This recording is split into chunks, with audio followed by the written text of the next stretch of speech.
No, I don't think so. Not anymore. Used to be. But nowadays, you can't fool the audience. You've got to do your own things, or else they know it in a minute. And I don't believe, besides any actor who plays in westerns, he should know how to handle himself on a horse. Just like anybody who's going to play in a prize fight picture, they should know how to fight. Anybody who... Well, you got to know what you're... be able to do the job you have to do on the screen, you know? How about your own stunts, though? That's kind of risky. If you break an arm or a leg, would throw the picture off. I've broken my back a couple of times, and all these ribs, a couple of arms, but I'm here. How many pictures have you done with a horse, westerns? About 40, I imagine. Just about 40, yeah. It seemed to me that not long ago, the rodeo cowboys gave you a citation, didn't they? Yeah, they happen to like the work that was being done with horses, and they were very kind.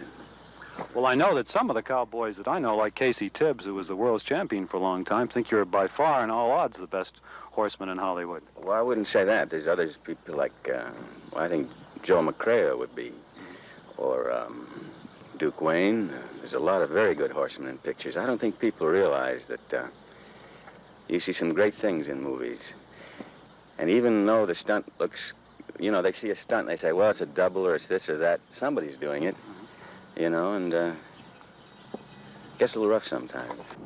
Glenn, is Top's a picture horse, or he looks like a horse, not the kind that they usually have in pictures anyway? Oh, it's a horse, all right. In fact, it's one of them. He was a champion cutting horse. And, of course, that's a great advantage in picture making because a cutting horse responds immediately to whatever you want him to do, and he sort of anticipates, and there's nothing worse than seeing a man on a horse leave the frame of the picture and have him kick and beat the horse to death to get him to move.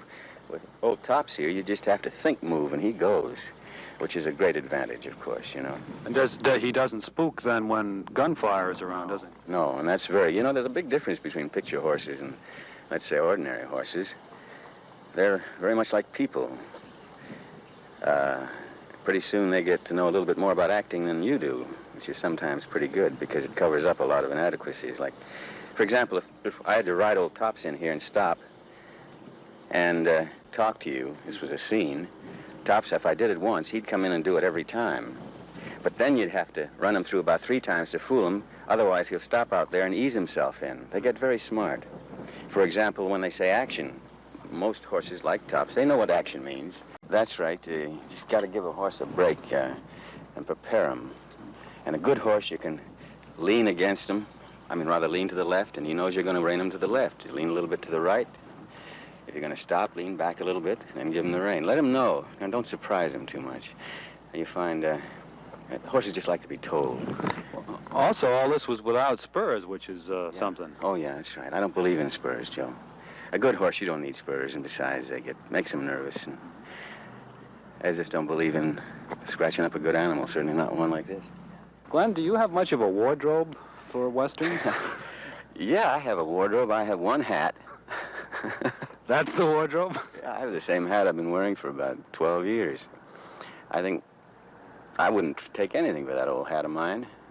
Same old clothes. I think there's nothing worse than to see a western picture with all the cowboys decked out in brand new clothes and these hats with the curled brims. No, I've worn the same stuff. And you can tell when you know. The hat fits you now. Yeah. Yeah, wardrobe is very important.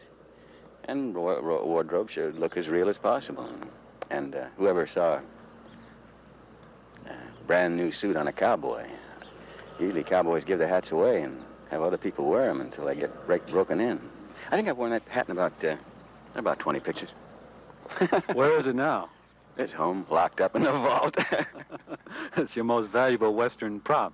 Yeah, has a lot of memories. Well, you know, I've noticed that some of the scenes seem to involve a lot of danger, and you said that they did. Have you ever been really scared in one of these scenes in a movie? Yes, let's see.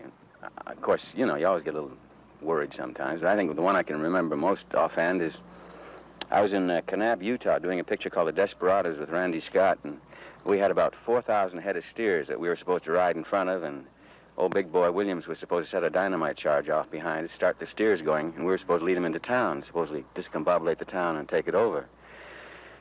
So they let that dynamite go, and those steers started with us in front, and they follow the horses. And nobody told me that.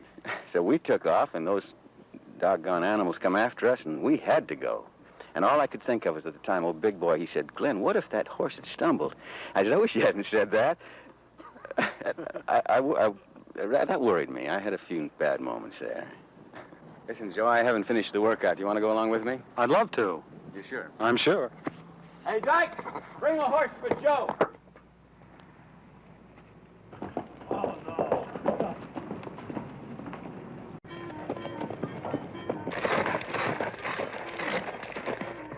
For an actor like Glenn Ford to know how to handle a horse is not only part of his job, but more so, it is important to the success of any motion picture in which he is called on to ride.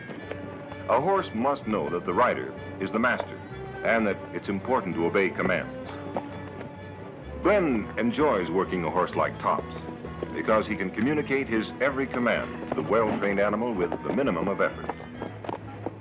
Besides being able to make Tops go to the right or left, forward or backward, and perform the many other orders he may wish to execute, one of the most important things a rider must be able to control is the seemingly simple act of keeping the horse in a standstill position.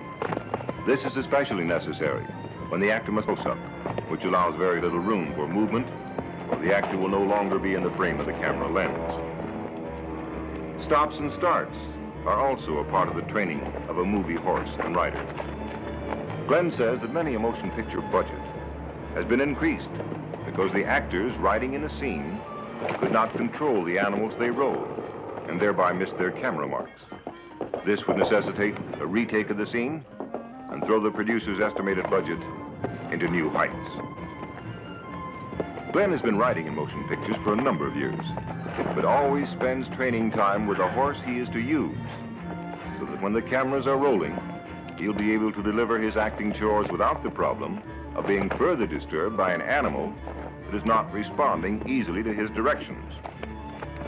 In this way, he can concentrate on the acting job to be done. But when a dangerous stunt is going to be done, like the last picture I did, we had a stunt where about 5 or 6 horses had to jump into a big pit of mud and water and sink down and come up kicking, and the guys had to get out the best they could. Another one where they turned a couple of wagons over on some people. Like in Cimarron, the big land rush scene, recall, you know, there was no faking in that. It's amazing the tenseness that settles over the set, and this is the one time you'll find a quiet set if you come on it when they're doing that kind of work, because the people who are doing it, and that includes your stuntmen and everybody, they know what can happen, and they all sit and say, well, let's hope we all get through it without a problem, you know. So I'm afraid I'm a great fan of Westerns, because maybe I know a little bit about some of the heartbreak that's gone into them.